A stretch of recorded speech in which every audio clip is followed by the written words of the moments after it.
Minasan konnichiwa, o genki desu ka? Apa kabar teman-teman? Nama saya Hiro. Mari kita belajar bahasa Jepang bersama. Sa, それでは始めましょう.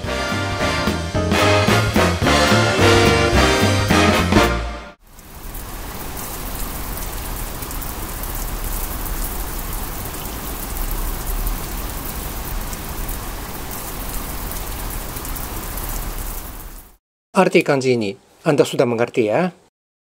Dalam bahasa Jepang, kebanyakan kanji punya cara baca lebih dari 2. Malah sulit dicari yang punya hanya 1. Kanji ini punya 4. Ada juga yang lebih dari 10 cara bacanya. Kenapa satu kanji punya banyak cara bacanya? Hal ini berhubung dengan sejarah kanji di Jepang. Kanji diciptakan di daratan China kira-kira 3.300 tahun yang lalu. Sekitar abad ke-5 atau ke-6 baru masuk ke Jepang. Sebelumnya, nenek moyang kami tidak punya huruf. Mereka mencoba meniru lafal asli, tetapi tidak dapat. Bahasa Jepang dan bahasa daratan China sangat berbeda sistem fonetisnya. Akhirnya, mereka putus asa meniru dan pilih bunyi yang bisa mereka lafalkan. Cara baca ini disebut sebagai onyomi. Kanji ini dibaca sebagai dengan onyomi. Di samping itu, sesudah menafsirkan inti huruf ini, ternyata bahasa Jepang punya kata yang sesuai dengan intinya. Sehingga mereka menentukan bahwa huruf ini juga boleh dibaca sebagai ame. Cara baca ini disebut sebagai kunyomi. Umpama ya, sekarang kita mencoba memungut kanji Jepang sebagai huruf bahasa Indonesia. Onyomi akan menjadi ame. Kunyomi menjadi hujan.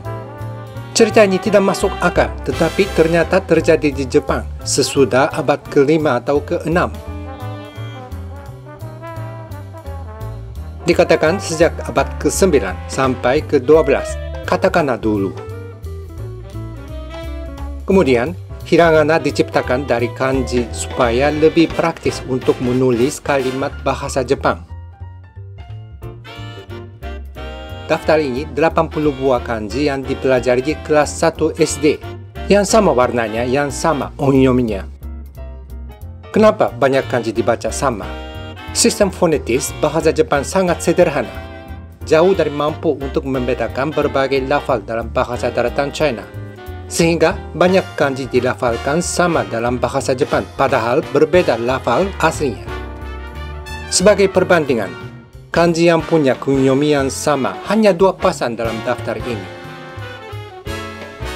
Banyak juga kanji yang punya onyomi lebih dari 2. Sekarang, Anda tidak usah peduli kanji yang mana sama onyominya, juga yang mana punya onyomi lebih dari 2. Poinnya ada banyak, itu saja. Daratan China sangat luas. Bedanya jauh antara bahasa daerah. Cara baca dan penggunaan kanji juga berbeda. Kanji diimpor ke Jepang bukan hanya langsung dari daratan China. Ada juga yang melalui semenanjung Korea. Bahasa apapun, bahasa itu selalu berubah bersama berjalannya waktu. Impor kanji dilakukan selama ratusan tahun. Pengetahuan mengenai kanji termasuk cara baca dari berbagai zaman dan daerah masuk ke Jepang. Sesudah ratusan tahun, beberapa cara baca bertahan, juga ada yang hilang. Sehingga banyak kanji masih punya onyomi lebih dari 2 yang berasal dari berbagai daerah dan zaman. Ada juga banyak kanji yang punya cara baca kunyomi lebih dari 2. Kunyomi adalah hasil penerjemahan huruf daratan China ke bahasa Jepang asli. Kata-kata yang sesuai intinya dengan satu kanji ditentukan sebagai kunyomi, bagaimanapun berbeda lafalnya. Melalui proses dalam sejarah, bahasa Jepang menjadi bahasa campur yang sangat rumit mengenai cara baca kanji. Saya ceritakan terkait cara baca kanji khususnya tentang onyomi dan kunyomi, karena saya sudah menerima pertanyaan dari beberapa teman pelajaran. Satu lagi alasan, ada kemungkinan Anda akan menemui soal dalam ujian JLPT, Nihongo Noryoku Shiken di level N1 atau N2. Misalnya ya, onyomi itu apa? Pilihlah kalimat yang benar sebagai penjelasan tentang onyomi dari 4 yang di bawah. Mengenai onyomi dan kunyomi, saya pikir sudah cukup sebagai pengetahuan untuk Anda.